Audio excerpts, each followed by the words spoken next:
about to hear is by way of research done by many who have had to surmount the numerous obstacles put in their path, possibly put in place to inhibit our way of thinking and to stop us deciding for ourselves how we wish to live. Above all, keep your mind open.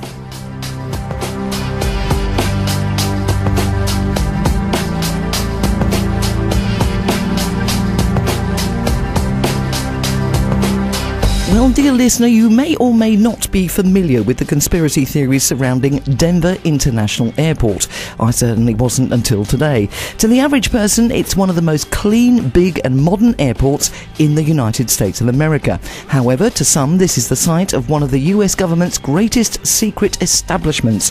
Some even consider it the new Area 51. According to some popular blogs and forums online, DIA, as we will call it from here on in, was built to cover up underground facilities. The conspiracy investigators claim that Denver already had a full functioning high-quality airport, and that was Stapleton International. Despite multiple protests by the Denver population, DIA was built anyway, with fewer runways than Stapleton International. The first suspicious fact that is brought up is that 5 buildings were completely constructed and then buried under DIA completely intact. The supposed cover-up story is that they were built incorrectly and disposed of. Conspiracy theorists suggest that these buildings still exist underneath the airport and offer up to 8 levels of an underground facility. Staff with access to the lower levels refuse to comment. There are many theories surrounding DIA, and I will touch on these in just a little while. However, tonight I'm going to be looking at the events that actually took place in February of 2007. Friday, February the 16th of 2007, the windshields of 22 airplanes at DIA cracked within a 1.5 hour time period.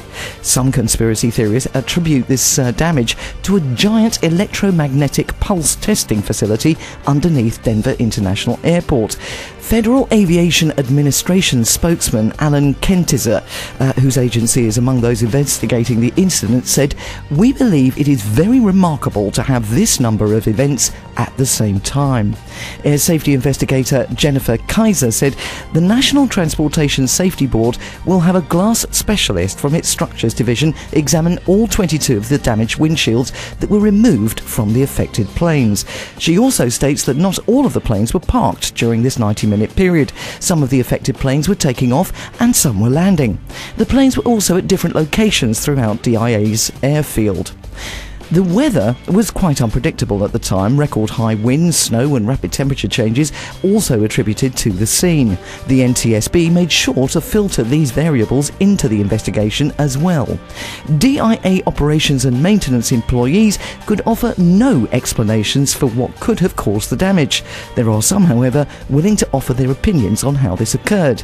The investigation on the event at DIA said that the damage was caused by high winds, grit, cold temperatures and an arid climate with many rocks. However, if that is the case, why were there only 22 planes damaged? In addition, there would also be more damage to the outside of the planes.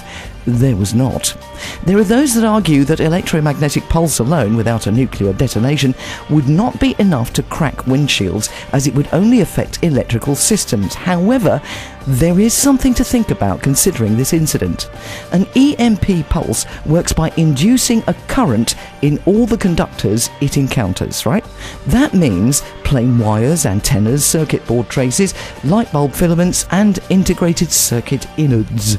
There were no accounts of vehicle windshields parked at the airport, this is cars as in, experiencing damage because they're just plain auto glass. However, the aeroplane windshields have electronics running through them to heat and de-ice the windshield. It is possible that only 22 planes were running their electrical systems at that point in time, and the pulse could have induced enough of a current to damage the windshields, but not enough to damage the electrical systems. And now on to some other conspiracy theories surrounding the airport, and this is where it gets really scary.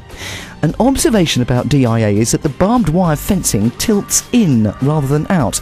Typically at an establishment such as an airport, the fencing tilts out to keep those on the outside from getting inside the fence.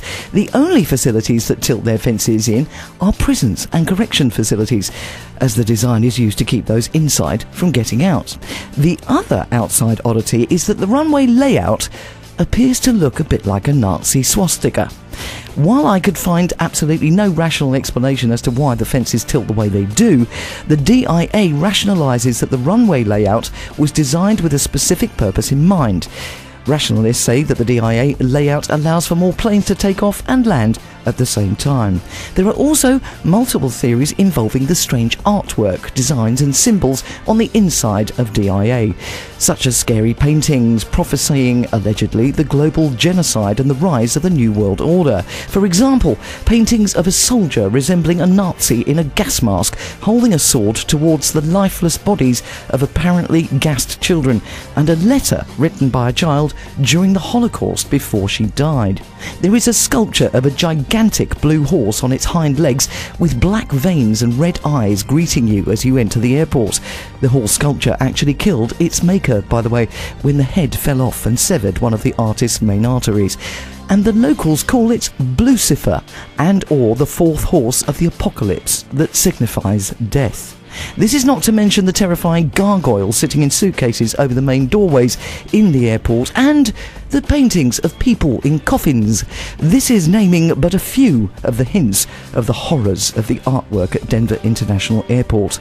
No one has yet stated what would possess an evil super-secret organisation to blatantly display large works of art in order to show off its headquarters underneath the world's 10th busiest airport to 50 million passengers a year.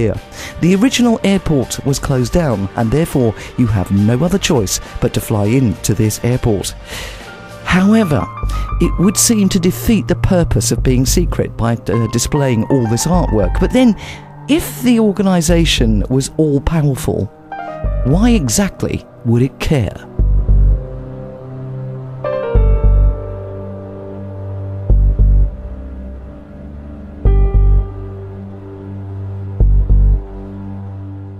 Keep your mind open.